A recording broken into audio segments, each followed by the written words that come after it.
Hello दोस्तों, आप सभी का स्वागत है सुरेंद्र मैथ 4.0 के यूट्यूब चैनल में। दोस्तों, आरपीएफ परीक्षा जो 11/2/2019 को हुई थी, इसका जो है फर्स्ट पाली का जीएस का पार्ट हम लेकर आए हैं, जो कि आरपीएफ जो परीक्षा होने वाली है और एनटीपीसी रेलवे एएलपी जितने भी पेपर होने वाले हैं रेलवे के, उसके लिए ये बहुत ज़्यादा इम्पोर्टेंट होने वाला है। तो चलिए स्टार्ट कर लेते हैं।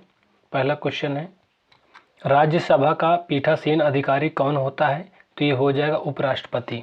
भारतीय संविधान के अनुच्छेद 89 फर्स्ट के अनुसार भारत का उपराष्ट्रपति राज्यसभा का पीठासीन अधिकारी या सभापति होता है। वह राज्यसभा की बैठकों की अध्यक्षता करता है और उसकी अनुपस्थित में राज्यसभा उपसभापति बैठकों की अध्यक्षता करता है, जिसका चुनाव अनुच्छेद 89(2) के अनुसार सदन के सदस्यों में ही सदन द्वारा किया जाता है। नेक्स्ट क्वेश्चन देख लेते हैं। नेक्स्ट क्वेश्चन है क्वेश्चन नंबर 2। 1942 के शिमला सम्मेलन के दौरान भारत का वायसराय कौन था? तो इसका जो करेक्ट आंसर हो जाएगा वेवेल हो जाएगा। लॉर्ड वेवेल भारत के 23वें वायसराय थे, जिनका कार्यकाल भारत में 1943 से 1947 तक था। इन्होंने एक नई कार्यकारी परिषद के गठन हेतु स्वयं के द्वारा प्रस्तुत की गई वेवेल योजना पर विचार विमर्श करने के लिए 25 जून 1945 को शिमला में एक सम्मेलन आयोजित किया। वायसराय की नई कार्यकारी परिषद में मुस्लिम सदस्यों को केवल मुस्लिम लीग से चुने जाने के लिए मोहम्मद अली जिन्ना के दुराग्रह के कारण यह सम्मेलन असफल रहा। Next question, question number 3। Question number 3 है, कलकत्ता में धर्मसभा की स्थापना किसने की? तो इसका जो करेक्ट आंसर हो जाएगा राधाकांत देव। धर्मसभा की स्थापना राधाकांत देव द्वारा 1830 ईस्वी में कलकत्ता में की गई थी। यह एक रूढ़िवादी हिंदू सामाजिक संगठन था। इस संगठन की स्थापना का मुख्य उद्देश्य राजा राम मोहन राय तथा हेनरी डोरोजियो के नेतृत्व में चल रहे सामाजिक सुधार आंदोलनों का मुकाबला करना था। धर्मसभा ने सती प्रथा उन्मूलन तथा हिंदू विधवा पुनर्विवाह अधिनियम 1856 का विरोध किया था। Next question, question number 4। Bye leg bye no ball जिसे बोलते हैं, शब्द किस खेल से संबंधित है? तो ये हो जाएगा क्रिकेट से संबंधित है। बाई लेग बाई तथा नो बॉल क्रिकेट में प्रयोग किए जाने वाले शब्द हैं जब गेंद शरीर या बल्ले को छुए बिना निकल जाती है, वाइड भी ना हो, तो इस अवस्था में बल्लेबाज द्वारा लिए गए रन को बाई कहा जाता है। जब गेंद बल्लेबाज के शरीर या सुरक्षा पैड से टकराती है तो बल्लेबाज द्वारा दौड़ कर लिए जाने वाले रन को लेग बाई कहा जाता है। नो बॉल का अर्थ कि खेल के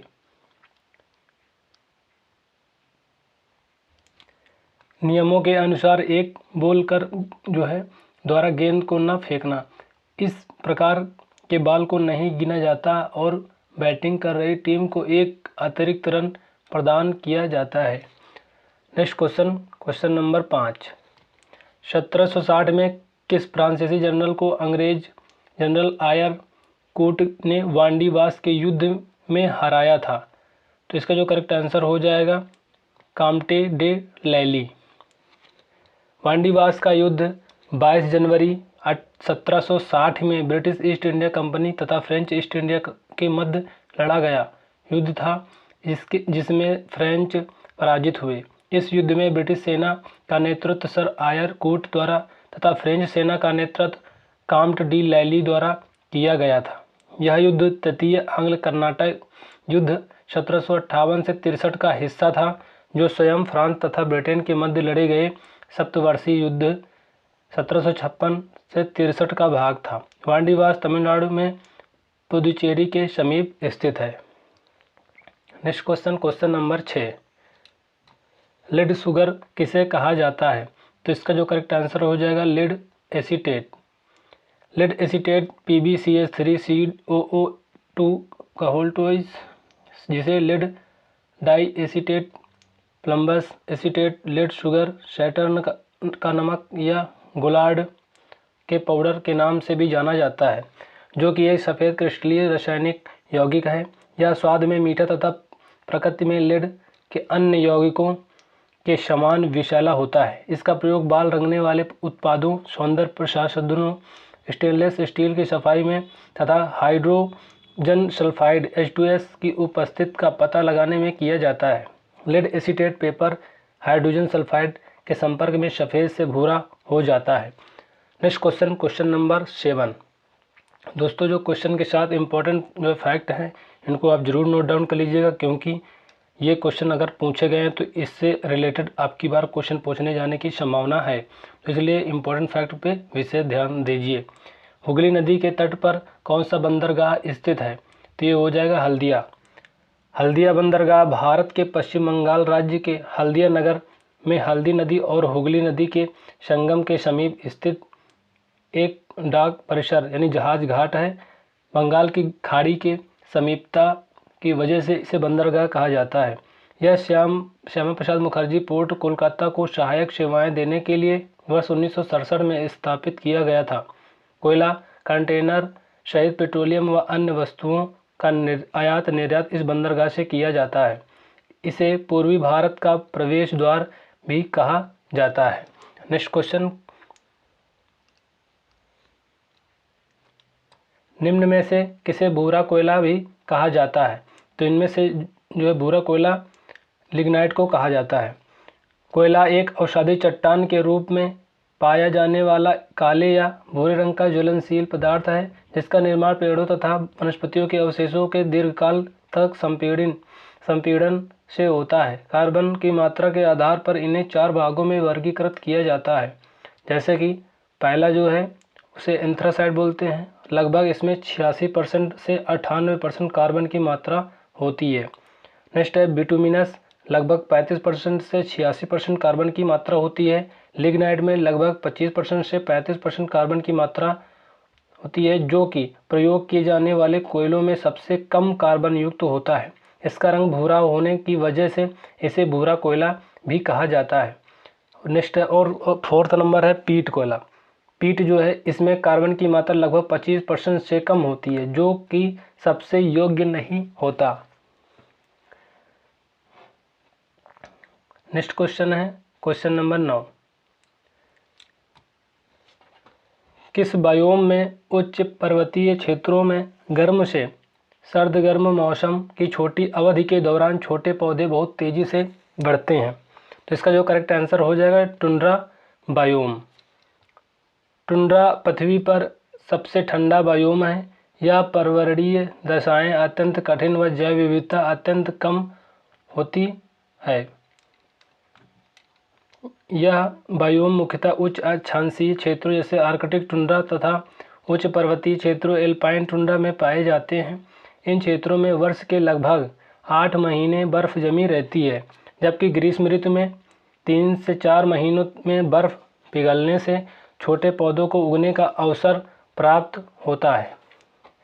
अल्पाइन टुंड्रा में पाए जाने वाले पादप मुख्यतः काई, लाइकेन, मांस तथा मौनी झाड़ियाँ हैं। Next question, question number 10।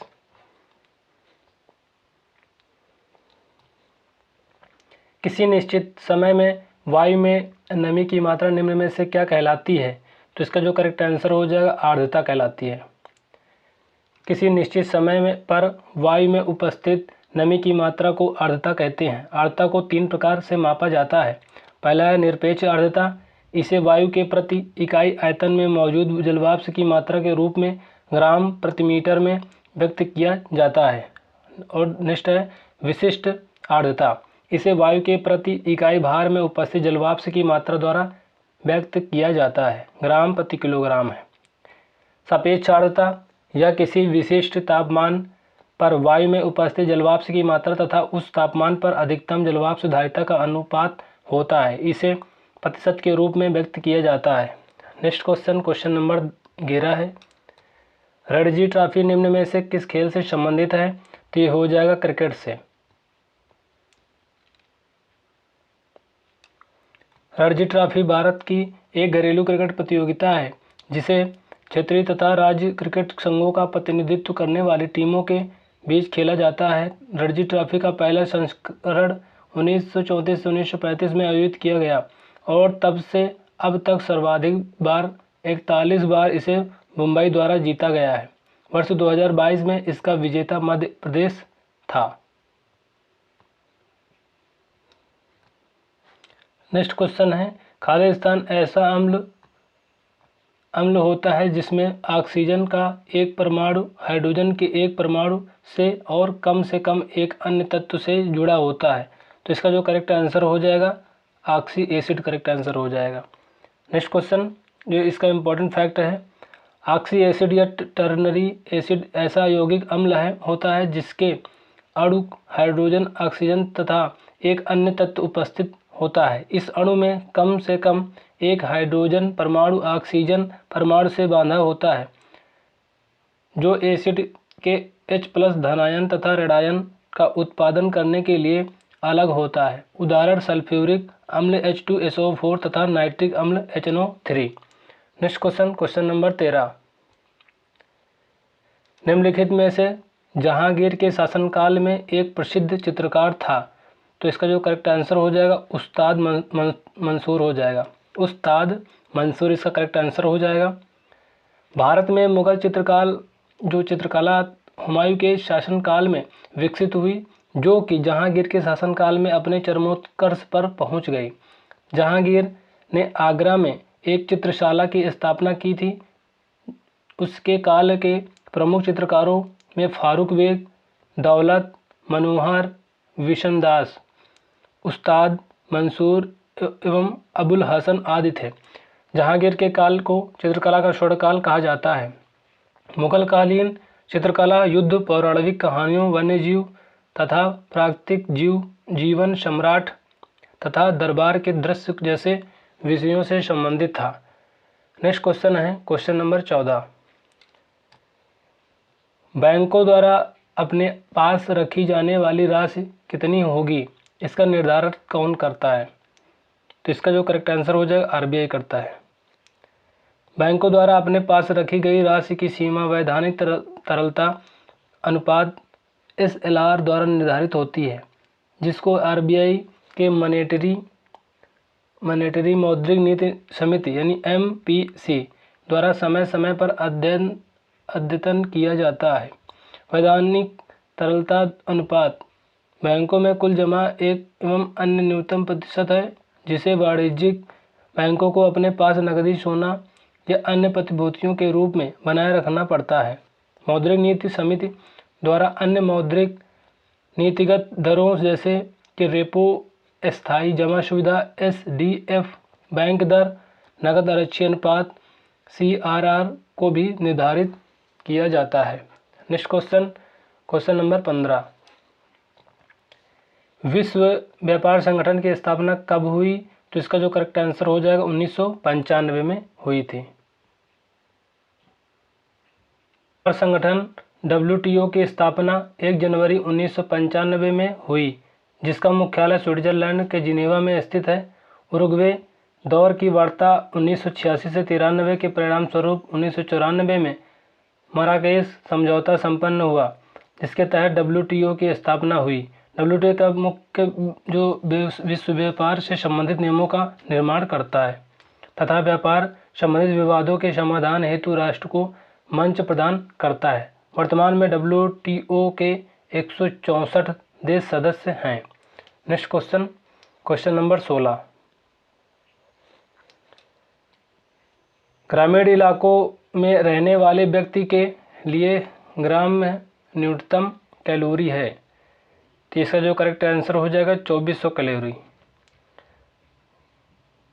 Bharat में गरीबी रेखा के निर्धारण हेतु योजना आयोग ने वर्ष 1979 यानी 1979 में वाई के अलग की अध्यक्षता में एक टास्क फोर्स का गठन किया। अलग समिति ने ग्रामीण तथा शहरी क्षेत्रों में एक वयस्क के लिए क्रमशः 2400 से 2100 कैलोरी की न्यूनतम दैनिक आवश्यकता के रूप में निर्धारित किया। इससे नीचे प्राप्त करने वाले को गरीब के रूप में परिभाषित किया। Next question, question number 17, Bharat का वास्तविक कार्यकारी सचिव या प्रमुख कौन होता है। तो इसका जो करेक्ट आंसर हो जाएगा प्रधानमंत्री होता है। संविधान के अनुच्छेद 53 के अनुसार संघ की कार्यकारी शक्ति राष्ट्रपति में निहित होती है, परंतु अनुच्छेद 74 के अनुसार राष्ट्रपति अपनी इस शक्ति का प्रयोग मंत्रिपरिषद की सहायता से करता है। राष्ट्रपति किसी विषय पर मंत्रिपरिषद को पुनर्विचार हेतु कह सकता है, परंतु पुनर्विचार पश्चात दी गई सलाह को मानने हेतु राष्ट्रपति बाध्य होता है। अतः राष्ट्रपति देश का नाममात्र प्रमुख जबकि प्रधानमंत्री देश का वास्तविक प्रमुख होता है। Next question number 18। Pichavaram mangrove वन किस राज्य में स्थित है? तो इसका जो करेक्ट आंसर हो जाएगा तमिलनाडु हो जाएगा। मैंग्रोव वृक्ष समुद्र तटों के किनारे खारे पानी के तलछट में पनपते हैं। ये वृक्ष उष्णकटिबंधीय या उपोष्णकटिबंधीय अक्षांशों के भीतर आयतायुक्त तटरेखाओं के साथ पाए जाते हैं। पीचावरम मैंग्रोव वन तमिलनाडु का सबसे बड़ा मैंग्रोव वन क्षेत्र है, जो कुंडलालोर जिले में चिदम्बरम के निकट स्थित है। विश्व तथा भारत का सबसे बड़ा मैंग्रोव क्षेत्र पश्चिम बंगाल का सुंदरवन है। Next question number 19। क्लोरोफॉर्म और HNO3 की अभिक्रिया के द्वारा कौन सी गैस उत्सर्जित होती है? तो ये हो जाएगा क्लोरोपिक्रीन। क्लोरोपिक्रीन इसका करेक्ट आंसर हो जाएगा। क्लोरोपिक्रीन CCl3NO2 जिसे PS या नाइट्रोक्लोरोफॉर्म भी कहा जाता है, एक रासायनिक यौगिक है। यह एक रासायनिक यौगिक है जिसका उपयोग मुख्यतः प्रतिसूक्ष्मजीवी, कवकनाशी, शाकनाशी तथा कीटनाशी के रूप में किया जाता है। इसका उपयोग रासायनिक युद्ध एजेंट, सैन्य पदनाम PS और दंगा नियंत्रक एजेंट के रूप में भी किया जाता है। नेक्स्ट क्वेश्चन है, किस प्रकाशीय उपकरण का निर्माण कैल्साइट क्रिस्टल से किया जाता है और उसका उपयोग समतल ध्रुवित प्रकाश के अवलोकन और उत्पादन के लिए किया जाता है? तो ये हो जाएगा निकोलस प्रिज्म। निकोलस प्रिज्म एक प्रकाशिक उपकरण है जिसके द्वारा अध्रुवित प्रकाश को समान तीव्रता के दो लंबवत ध्रुवीकृत किरणों में विभाजित किया जाता है। अध्रुवित प्रकाश का ध्रुवित प्रकाश में विभाजन द्विअपवर्तन के सिद्धांत पर आधारित होता है। निकोलस प्रिज्म का निर्माण कैल्साइट द्वारा किया जाता है, जो कि कैल्शियम कार्बोनेट CaCO3 का एक अन्य रूप होता है। Next question number 21। भारतीय राष्ट्रीय कांग्रेस के वार्षिक सत्र की अध्यक्षता करने वाली महिला कौन थी? तो ये हो जाएगा सरोजिनी नायडू। एनी बेसेंट प्रथम महिला थी जो भारतीय राष्ट्रीय कांग्रेस की अध्यक्ष 1917 कलकत्ता अधिवेशन बनी थी, जबकि सरोजिनी नायडू प्रथम भारतीय महिला थी जो कांग्रेस की अध्यक्ष बनी थी। सरोजिनी नायडू ने वर्ष 1925 में कानपुर में आयोजित अधिवेशन की अध्यक्षता की थी। सरोजिनी नायडू के साहित्य कार्यों तथा कविताओं से प्रभावित होकर महात्मा गांधी ने उन्हें भारत कोकिला यानी नाइटिंगेल ऑफ इंडिया की उपाधि दी थी। पुष्पों का मादा जनन अंग क्या कहलाता है? तो इसका हो जाएगा करेक्ट आंसर कैलिक्स। एंजियोस्पर्म पौधों के जनन अंग पुष्प में स्थित होते हैं। पुष्प में स्थित मादा जनन अंग को स्त्री केसर या जायांग तथा पुरुष जनन अंग को पुंकेश्वर कहा जाता है। स्त्री केसर पुष्प के केंद्र में स्थित होता है तथा वर्तिका तथा अंडाशय से मिलकर बना होता है। स्त्री केसर ही वह स्थान है जहाँ निषेचन होता है और फल बनते हैं। नेक्स्ट क्वेश्चन है क्वेश्चन नंबर 23। इलेक्ट्रॉन की खोज किसने की थी? तो इलेक्ट्रॉन की खोज जे थॉमसन ने किया था। इलेक्ट्रॉन की खोज जे थॉमसन ने 1897 ईस्वी में की थी, जब वह कैथोड किरणों का अध्ययन कर रहे थे। इलेक्ट्रॉन ऋणात्मक विद्युत आवेश युक्त एक मूलभूत उपपरमाण्विक कण है। एक इलेक्ट्रॉन पर -1.602 गुणे 10⁻⁻19 कूलाम का आवेश होता है तथा यह परमाणु नाभिक का एक चक्कर लगाता है। इलेक्ट्रॉन का द्रव्यमान 9.109 गुणे 10⁻³ किलोग्राम होता है, जो एक प्रोटॉन के द्रव्यमान का 1/1834वां भाग है। नेक्स्ट क्वेश्चन है क्वेश्चन नंबर 28। नेक्स्ट क्वेश्चन है 24। कपाल तंत्रिका का मूल स्थान कौन सा है? तो ये हो जाएगा मस्तिष्क। मानव शरीर का तंत्र केंद्रीय तंत्रिका तथा परिधीय तंत्रिका तंत्र से मिलकर बना होता है। परिधीय तंत्रिका तंत्र दैहिक तंत्रिका तंत्र तथा स्वायत्त तंत्रिका तंत्र में विभाजित होता है। दैहिक तंत्रिका तंत्र 12 जोड़ी कपाल तंत्रिकाओं तथा 31 जोड़ी मेरु तंत्रिकाओं से मिलकर बना होता है। कपाल तंत्रिकाएं युग्म में होती हैं, जो शरीर के विभिन्न भागों को मस्तिष्क से जोड़ती हैं, जिससे कि उन्हें नियंत्रित किया जा सके। कपाल तंत्रिका मस्तिष्क से, जबकि मेरु तंत्रिका मेरुदंड से शुरू होती है।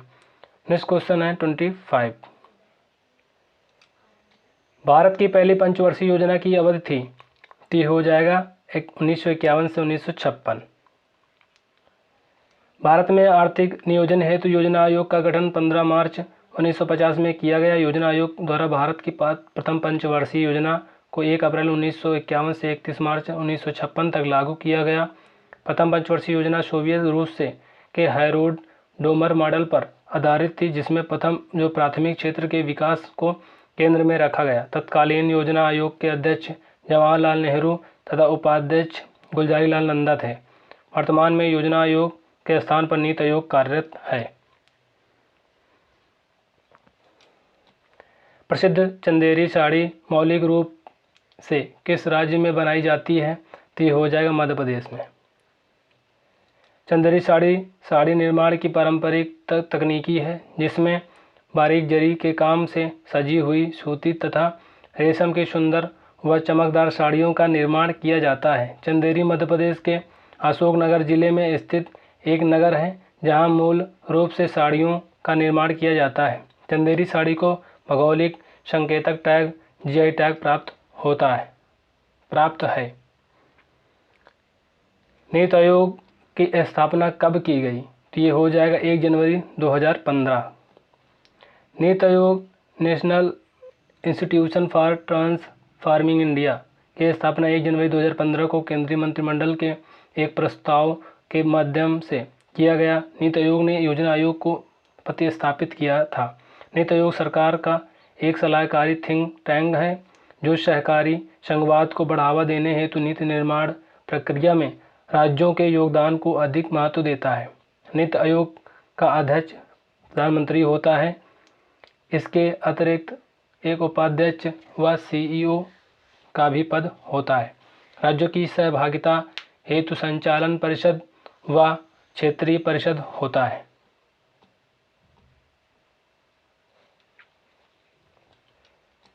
निम्न में से कौन सा खेल कोरिया का पारंपरिक मार्शल आर्ट है? तो ये हो जाएगा ताइक्वांडो।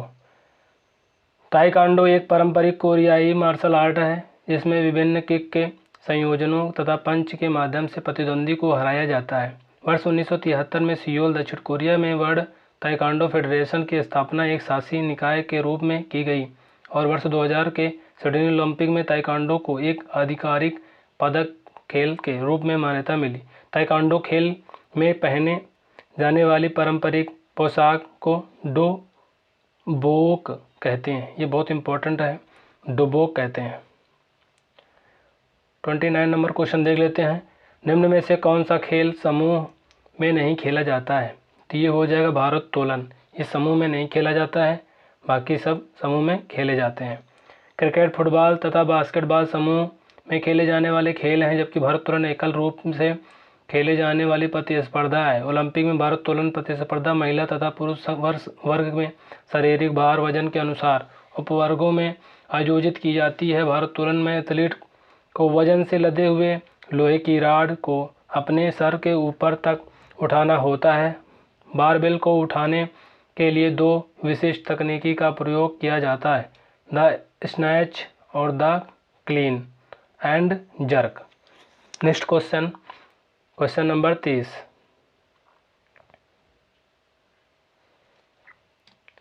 निम्न में से किस राज्य में सड़कों की सघनता सबसे कम है? तो ये हो जाएगा जम्मू कश्मीर। किसी निश्चित भूभाग या भूक्षेत्र में सड़कों के नेटवर्क की कुल लंबाई को सड़क सघनता या सड़क घनत्व कहते हैं। सड़कों के नेटवर्क में राष्ट्रीय राजमार्ग, राज्य राजमार्ग, जिला तथा ग्राम सड़कों को शामिल किया जाता है। सड़क सघनता को प्रति 100 वर्ग यानी 100 वर्ग किलोमीटर क्षेत्रफल के सड़कों की लंबाई के रूप में व्यक्त किया जाता है। भारत में सर्वाधिक सड़क घनत्व केरल में है, जबकि जम्मू और कश्मीर में सड़क घनत्व सबसे कम है। कंदरिया महादेव मंदिर की वास्तुकला निम्नलिखित में से कौन सी वास्तुकला शैली का उदाहरण है? तो ये हो जाएगा डी, नागर शैली। कंदरिया महादेव मंदिर मध्य प्रदेश के छतरपुर जिले के खजुराहो परिसर में स्थित एक शिव मंदिर है। इसका निर्माण चंदेल राजा धंगदेव द्वारा लगभग 999 ईस्वी में करवाया गया था। इसका निर्माण बलुआ पत्थरों द्वारा नागर शैली की उपशैली पंचायतन शैली में किया गया है। इसे यूनेस्को की विश्व धरोहर स्थलों में की सूची में शामिल किया गया है। Next question number 32।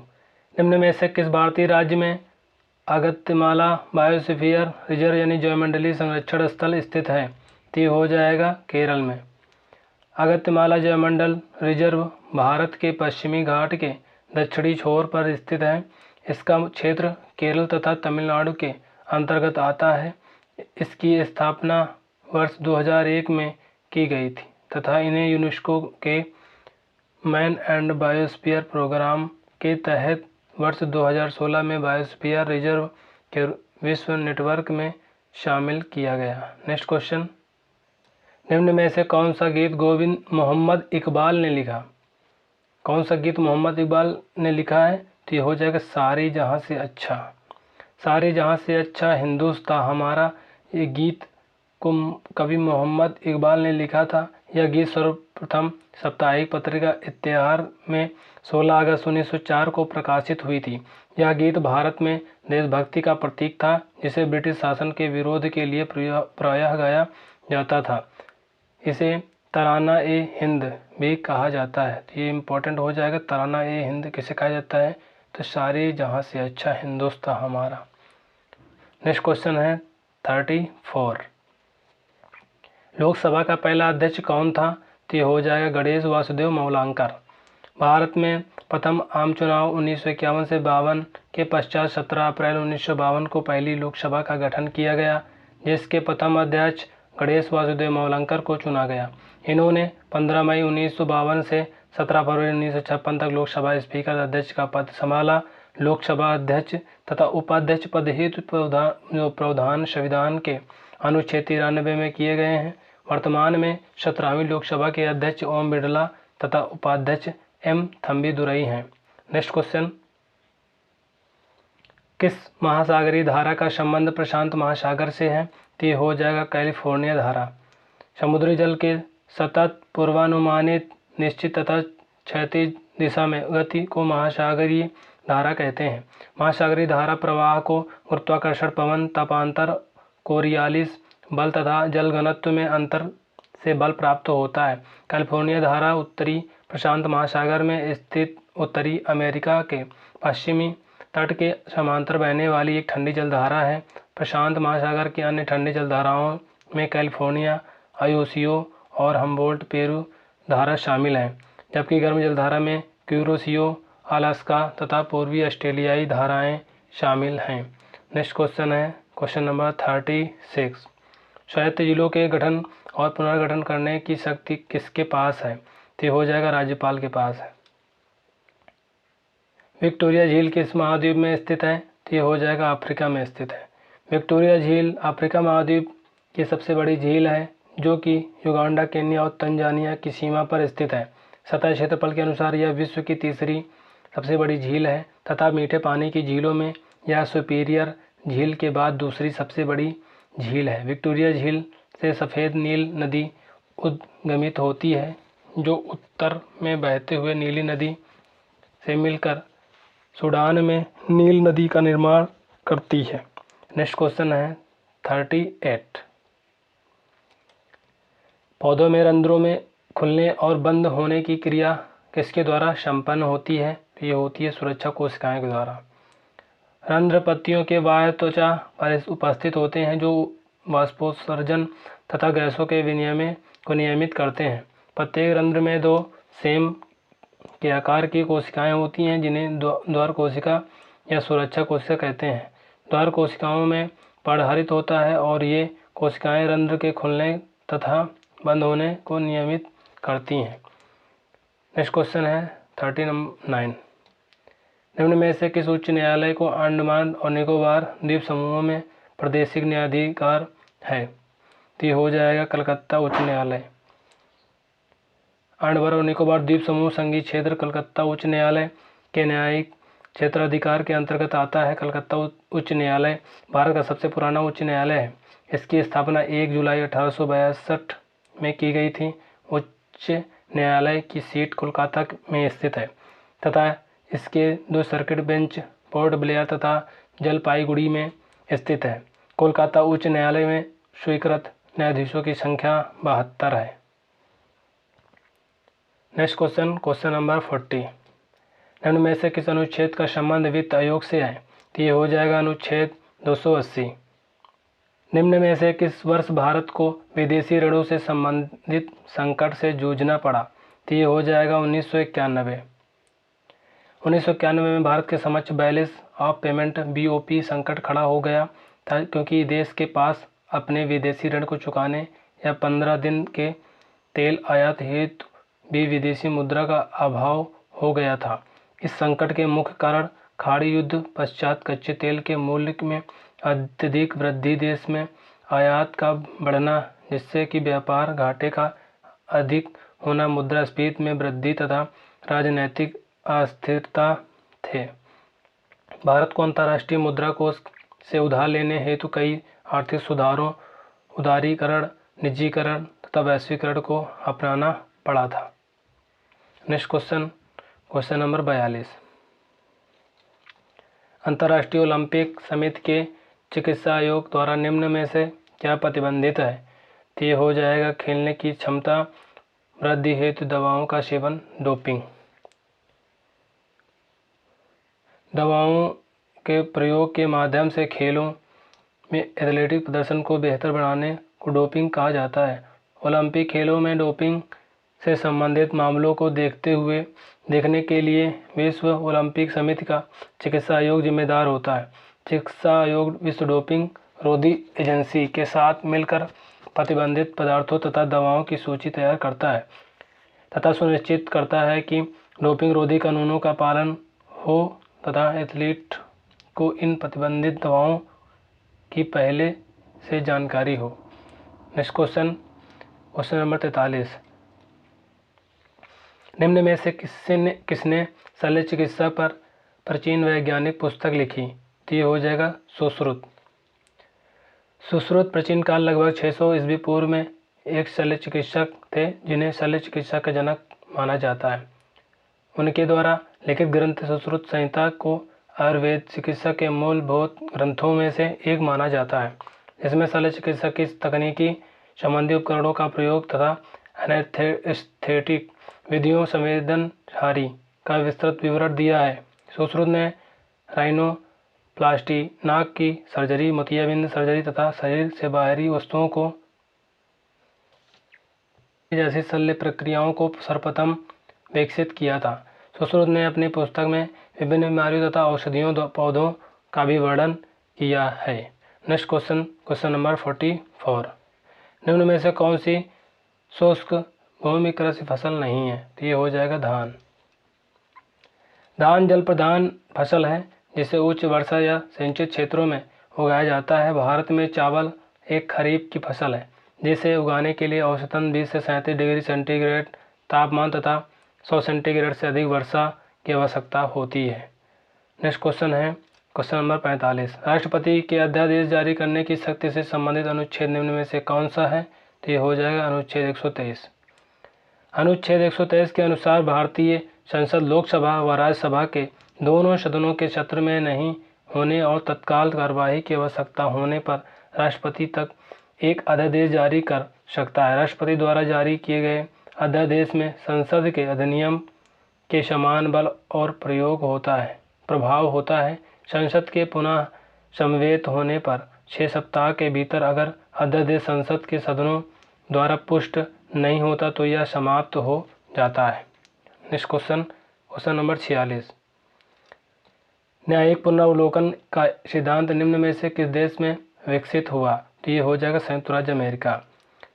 न्यायपालिका द्वारा विधायी अधिनियमों तथा कार्यपालिका के आदेशों की संवैधानिकता की जांच करना न्यायिक समीक्षा कहलाती है। समीक्षा पश्चात किसी भी संविधान संशोधन अधिनियम, नियम या विनियम द्वारा संविधान का उल्लंघन प्राप्त होने पर न्यायपालिका उन्हें निरस्त कर सकती है।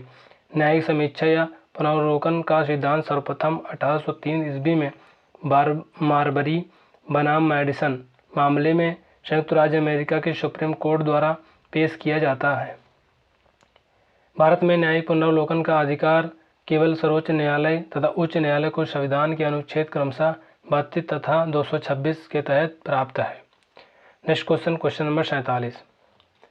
भारतीय संविधान के किस भाग का उल्लेख भारत के मैग्ना कार्टा के रूप में किया जाता है? तो ये हो जाएगा भाग 3। शब्द मैग्ना कार्टा एक दस्तावेज को संदर्भित करता है जो नागरिकों के मूल अधिकारों और स्वतंत्रता को स्थापित करता है। भारत संदर्भ में संविधान भाग 3 अनुच्छेद 12 से 35 भारत के नागरिकों को विभिन्न मौलिक अधिकार प्रदान करता है, इसलिए इसे भाग को भारत का मैग्ना कार्टा कहा जाता है। क्रिकेट का वैश्विक शासी निकाय निम्न में से क्या है? तो ये हो जाएगा अंतर्राष्ट्रीय क्रिकेट परिषद। अंतर्राष्ट्रीय क्रिकेट परिषद ICC क्रिकेट का अंतर्राष्ट्रीय शासी निकाय है। इसकी स्थापना 1909 में इंग्लैंड, ऑस्ट्रेलिया तथा दक्षिण अफ्रीका के प्रतिनिधियों द्वारा की गई थी। प्रारंभ में इसका नाम इंपीरियल क्रिकेट कॉन्फ्रेंस था और बाद में वर्ष 1989 में इसका नाम इंटरनेशनल क्रिकेट काउंसिल कर दिया गया। इसका मुख्यालय संयुक्त अरब अमीरात के दुबई में स्थित है। भारतीय नेताओं और ब्रिटिश सरकार के बीच लंदन में पहला गोलमेज सम्मेलन कब हुआ? तो ये हो जाएगा 1930 से 31। भारत में संवैधानिक सुधारों पर चर्चा हेतु 1930 से 1932 तक लंदन में 3 गोलमेज सम्मेलनों का आयोजन हुआ, जिसमें से प्रथम गोलमेज सम्मेलन 12 नवंबर 1930 को और दूसरा 19 जनवरी 1931 को और जो है royal gallery Lord of house में आयोजित हुआ था, जिसकी अध्यक्षता ब्रिटिश प्रधानमंत्री रैमजे मैकडोनाल्ड ने किया तथा सम्मेलन का उद्घाटन राजा जॉर्ज पंचम द्वारा किया गया। कांग्रेस द्वारा इस सम्मेलन का बहिष्कार किया गया था। नेक्स्ट क्वेश्चन है और लास्ट क्वेश्चन है क्वेश्चन नंबर 50। निम्न में से क्या द्विवर्णता का उदाहरण है? तो ये हो जाएगा सी ऑप्शन यानी टूरमलिन। द्विवर्णता कुछ क्रिस्टल तथा विलयनों की वट प्रकृति है जिसमें पदार्थ को भिन्न भिन्न कोण से देखने पर वह भिन्न भिन्न रंग का दिखता है। द्विवर्णता की घटना पदार्थ द्वारा प्राप्त प्रकाश को विभिन्न तरंगदैर्ध्यों में विभाजित करने या अलग अलग मात्रा में ध्रुवीकृत प्रकाश को अलग अलग मात्रा में अवशोषित करने के द्वारा परिभाषित किया जाता है। टूरमलिन क्रिस्टलीय एक बोरान सिलिकेट का खनिज होता है जिसे ध्रुवीकरणकर्ता के रूप में प्रयोग किया जाता है क्योंकि यह द्विवर्णीय पदार्थ होता है। तो दोस्तों इस तरह से हम लोगों ने RPF का जो पेपर हुआ था उसका जो है GS का पार्ट हम लोगों ने डिस्कस कर लिया है। तो दोस्तों मिलते हैं नेक्स्ट वीडियो में, तब तक के लिए जय हिंद जय भारत।